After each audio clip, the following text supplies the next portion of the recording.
So then, Chesterfield's retain list is here, and we now have a bit of a clearer idea in terms of where Chesterfield's squad lies heading into the summer, and of course with a view to next season, where their kind of focus in terms of recruitment might be in adding to that squad over the summer, but not necessarily as clear idea as expected. But we'll get into all of that very, very shortly. But just before we do, it has been a busy time on the channel. 2 videos coming out in the previous 2 days before this. The first looking back at the Walsall semi-final defeat, playoff semi-final defeat for Chesterfield, and then another one looking back at the Spartans' season as a whole. So first and foremost, if you have already watched those videos, thank you very, very much for your support already, and if you haven't seen them, please do feel free to have a look back over them if you have got the time and the opportunity to do so. And if you want to see what I'm up to elsewhere, Twitter, Blue Sky, TikTok, all those other relevant social medias, the links to all those will be down, as always, in the description below. But that quick bit of admin out of the way, because that's not what you're here for. You're here for this retain list, my views on the retain list, and all of that good stuff. So we will dive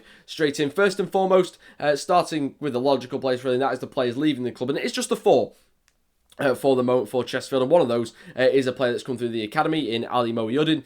I will confess that I don't know a massive amount about him. I've only seen a little bit of him when he's played in the first team in kind of friendlies and EFL trophy games and things like that. But what I saw, he did look at a promising young midfielder, but those that do follow the academy a little bit more closely have noted that he has maybe suffered with injuries here and there, and that's maybe the deciding factor on that one. But of course, a young player right at the start of his career, and of course wishing him all the best as he moves on into the next chapter of his career. The 2 big ones, really, out of that 4 are Darren Oldacre and Michael Jacobs. Of course, Oldacre particularly has been kind of one of the first names on the team sheet, really, over the past kind of 2-3 years, whatever it might be. I think it was 2022 that he joined the club, if memory serves.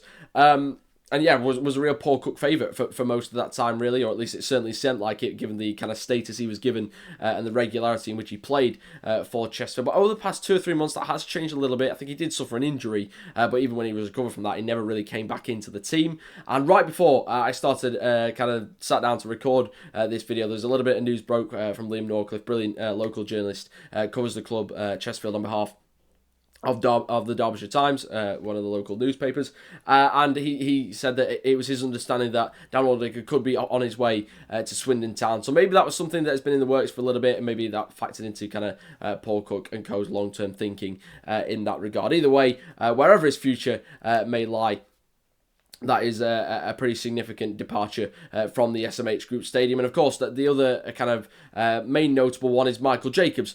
Also, like Oldacre, of course, a part of that National League title-winning side from the 23-24 campaign. Didn't really get as much football this season, partially due to injury. Of course, that's something that unfortunately has troubled a lot of this Chesterfield squad over the past season, but still a valuable squad player. And of course, down that back stretch of the season, where Chesterfield, of course, snuck into the playoffs on the last day by 1 point, every result, every goal mattered, and of course, Michael Jacobs getting that big goal in that 1-0 away win up at Barrow at the end of March, and without those extra couple of points, Chesterfield wouldn't have made it into the playoffs. So as we say, a very useful squad player, Michael Jacobs, and had a big impact on that particular occasion, and but to a larger extent on Chesterfield's season as well. So all the best to those 4 players, of course, departing Chesterfield, and it'll be interesting to see what the next chapter of their respective careers hold. But now on to the kind of section you can see above that on the graphic released by Chesterfield, and that is the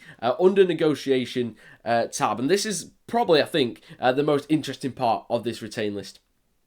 Where, in my kind of personal opinion, and these are players whose contracts have expired at the end of this season, but there is some sort of dialogue or some sort of offer or some kind of still communication between them and the club, and there is potentially some mechanism for them staying and signing on for another year or however long it might be. And I think a lot rides on the kind of ultimate fate of that list of 7 players. You can see them there: Ollie Banks, Ryan Booch, Noor Danassian, John Fleck, Carl McFadzine, Ash Palmer and Tyrone Williams. Because if all of them end up signing on alongside the players that are already under contract, of which I think there's about 10, I believe, and then a few that have also had some kind of clauses in their contracts triggered, whether that be appearance-based or, you know, just kind of club options or whatever the arrangement is there, they are going to be staying with the club beyond this summer.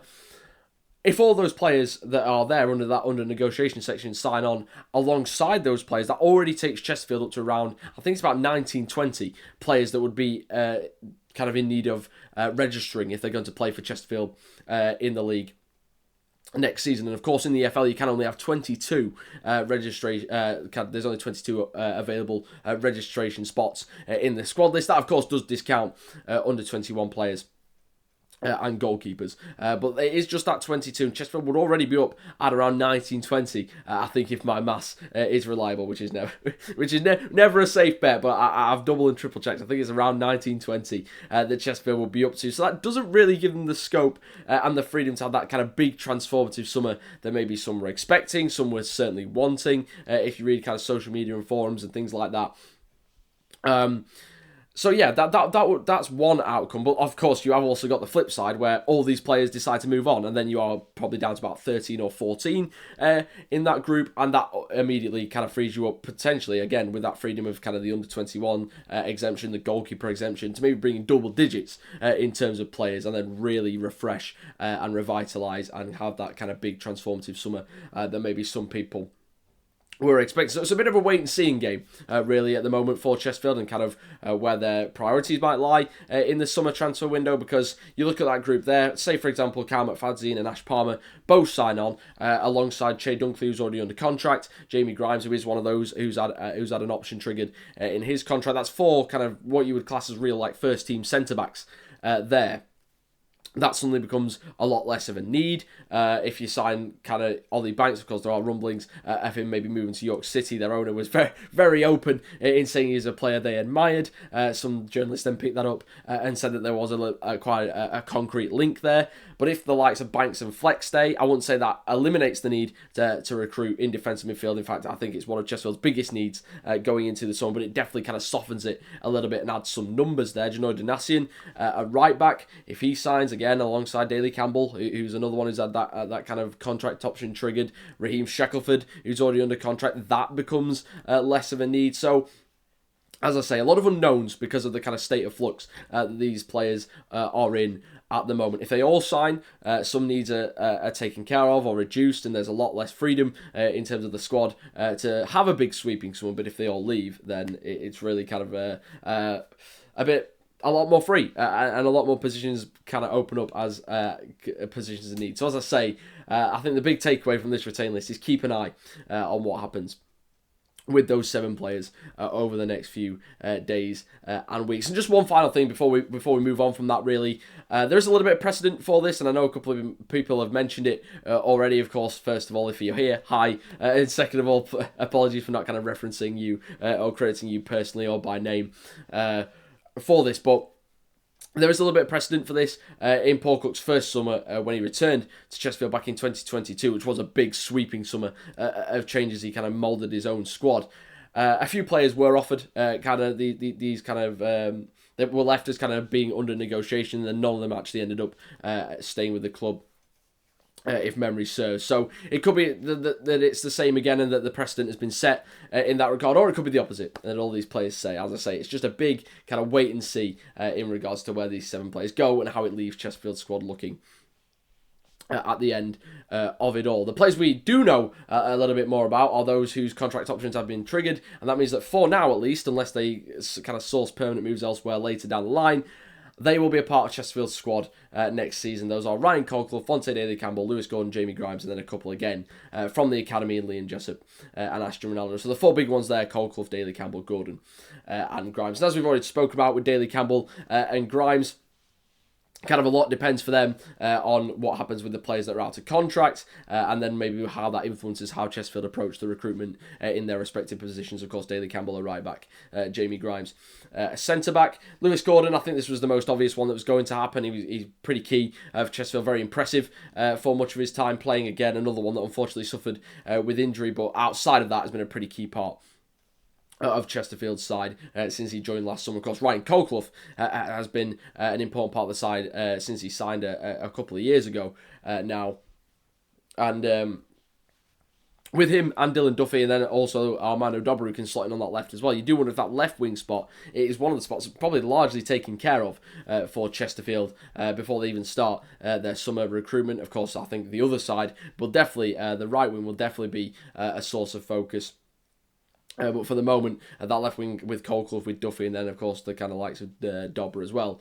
Looks pretty well manned at the moment. So that kind of deals with those players and moves us on to kind of the final section, really, of this retain list, and that is those that are returning to their parent club. They've been on loan with Chesterfield for the last season or joined in January and are now on their way back to their parent clubs. Though, of course, listed there: Harvey Rajo, Jensen Metcalf, Michael Olakigbe, Bin Peppel, Jack Sparks, and Max Thompson. In terms of whether we'll see any of these again, I think the most likely one is probably Sparks, because he has been transfer listed by Peterborough United. It was very impressive, again, when he could get out on the pitch for Chesterfield. Very unfortunate, again, another one that suffered a kind of medium to long-term injury, unfortunately. When he played, he looked promising.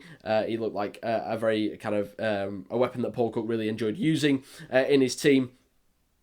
So an interesting one there. You can imagine it, though, in League One, in League Two, being a pretty competitive market for Sparks, and whether Chesterfield wants to get dragged into that bidding war should it arise is another matter. But you would imagine that out of all the players, he's probably the one that's most realistic, because he's transfer listed by a League One club, which kind of sets up a certain market for him, which you would imagine Chesterfield will fall into. Likes of Bin Peppel, possibly. Obviously, I'm not 100% sure off the top of my head, actually, of his situation at Luton Town. Of course, has suffered a double relegation and will now be in League One next season, but brought a different dynamic and a different profile to Chesterfield's forward line, which I actually thought at times was very useful for them. So we'll be interested to see whether they could get him back, but I think if they don't, they'll definitely be looking to recruit a player of his ilk, if you like. But again, not 100% sure we'll see him back, but if we did, I don't think it would be the worst thing in the world for Chesterfield. And the big one, which would be a big get for Chesterfield if they could get him back, is Jensen Metcalf, because he really grew into his own in the second half of the campaign.